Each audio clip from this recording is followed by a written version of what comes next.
everybody, Ian from RTO here. Welcome to another album ranking. We are now at part 4 of the story of Mr. Ian Gillan. So today we are looking at the Ian Gillan Band.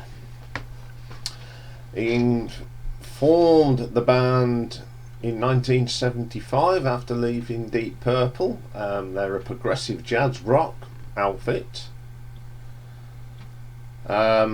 Ian had actually retired from the music business to pursue other business ventures, including motorcycle engines, a country hotel restaurant with a guitar-shaped swimming pool.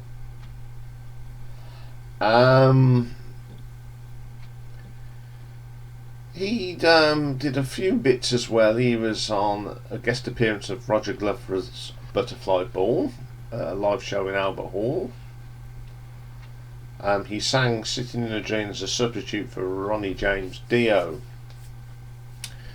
So then he formed the what's called the Ian Gillan Band. They released 3 albums as the Ian Gillan Band. So we are going to have a look at these albums. So coming in at number 3, we have the second album released by the Ian Gillan Band, released in 1977. It's called Clear Air Turbulence.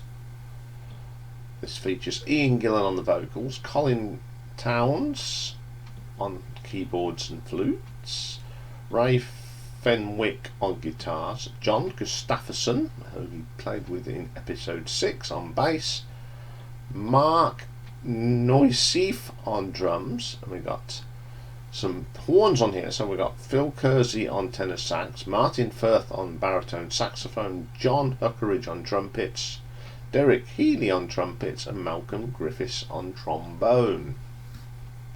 Colin Towns would eventually end up in Gillan, so starting to get them connections already.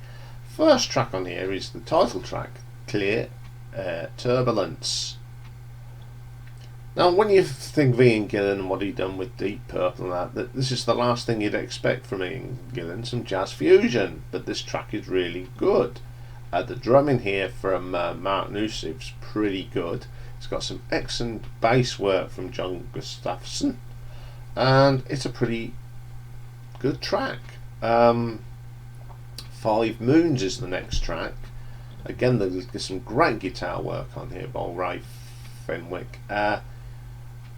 And then you've got the bass line again. It really is bass led, chilled out track, pretty cool. Then we get my favourite track, and it's one of them tracks I've always liked for me and Gillan, Money Lender. It's got that nice rock riff to it, but it's more jazz, but with a rock riff. It's pretty good. You get lots of the legendary screaming from Ian Gillan on this. Really solid track. Next track we get is Over the Hill. This is very jazzy. This is proper jazz fusion. I'm not a particularly fan of this track, I must admit, but I respect this track because it shows what if you got good musicians playing together, it sounds good, and this is good for that reason. Never been into this sort of jazz because I just find it irritating, but I get where they're going with that, but it's not particularly a favourite of mine. Good Hand Lisa. Again, this is a little bit different. It's got brass and bongos. It's quite a pleasant little track. Then we got Angel Machinio. Funky bass, funky track. Great vocal from Ian on that. Not a bad way to end the album. It's not a bad album. I do find it a little bit hard with some of the tracks, but on the whole I don't mind it. I mean, it's got some John Gustafsson's absolutely on top form on this. Excellent stuff, and the drumming on it is very good as well. So I'm going to give this an RTO ranking of 7 out of 10. Coming in number 2 then, we have the debut album, released in 1976, Child in Time. This was produced by Roger Glover, and it features Ian Gillan on vocals and harmonica, Mike Moran on the keyboards, Ray Fenwick on guitars, John Gustafsson on the bass, Mark Newsef on the drums, Roger Glover is on synthesizers, Calibra and vocals. Lay Me Down, it's the first track. Love this track. Some great drumming on this.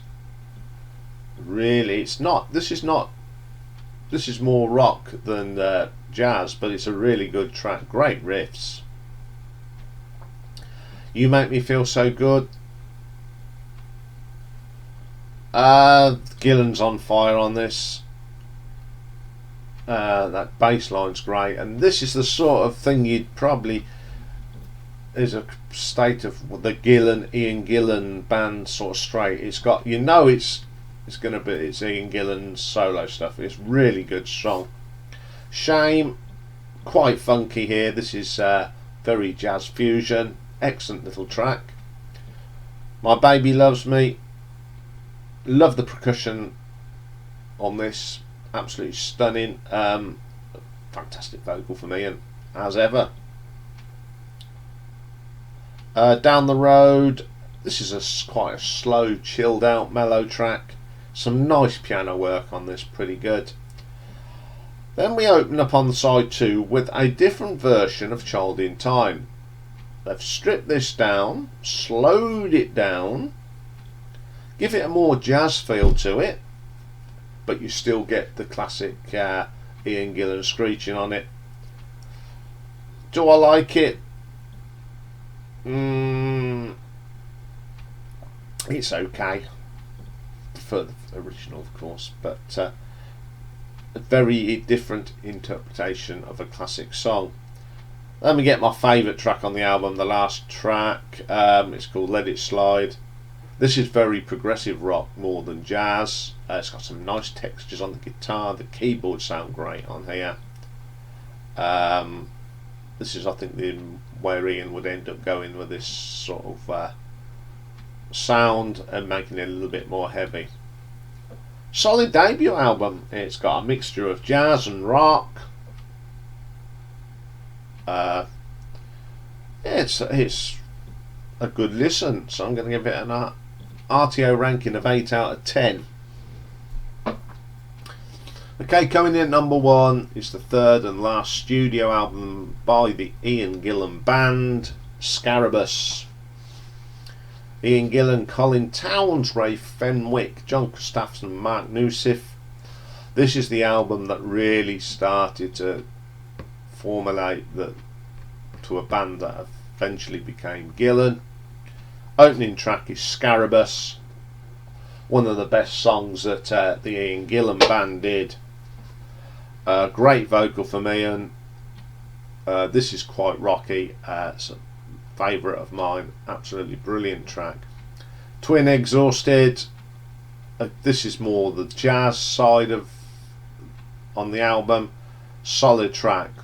Very, very good. Poor Boy Hero. I find this track a little bit irritating, to be honest, but what makes it okay is Ian Gillan's famous screeching. It's absolutely on fire with the screeching. Mercury High, good rock track, great riffs in this, nice guitar solo from Ray Fenwick, pretty good. Then we get Pre-Release, good track. This is the sound of Gillan that you was going to get. It's that keyboard sound from Colin Towns is very, very similar to some of the keyboards you get on the later albums in Gillan. Slag to Bitches, another track that's pretty good, got some great guitar work on it. Apathy, this is a bluesy jazz number, got a great solo in it, terrific stuff. My favourite track, the rockiest track on the album, called Maddie Lane. Again, this is the direction that Ian was wanting to go in, I think. It's more rocky, pretty good. Country Lights, bit of a weak track, not my favourite on the album. Fool's Mate, the last track, Ian Gillan screeching. Great keyboard from Colin, what you'd expect. Pretty solid track.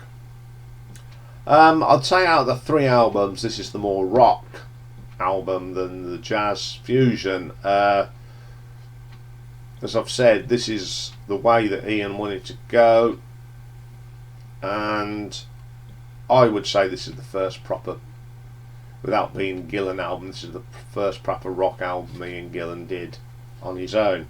So I'm going to give it an RTO ranking of 9 out of 10.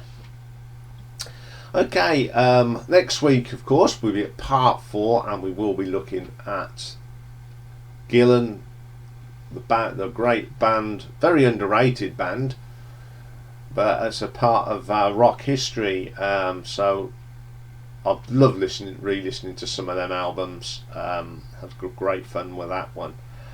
Okay, we've got another show today, of course. We've got retro ranking. And this week we are looking at glam rock, pop, sort of change with the times. We're talking about Brian Ferry, Roxy Music. Great stuff. I'm looking forward to doing that one, so I'll be back for that later. Take care for now.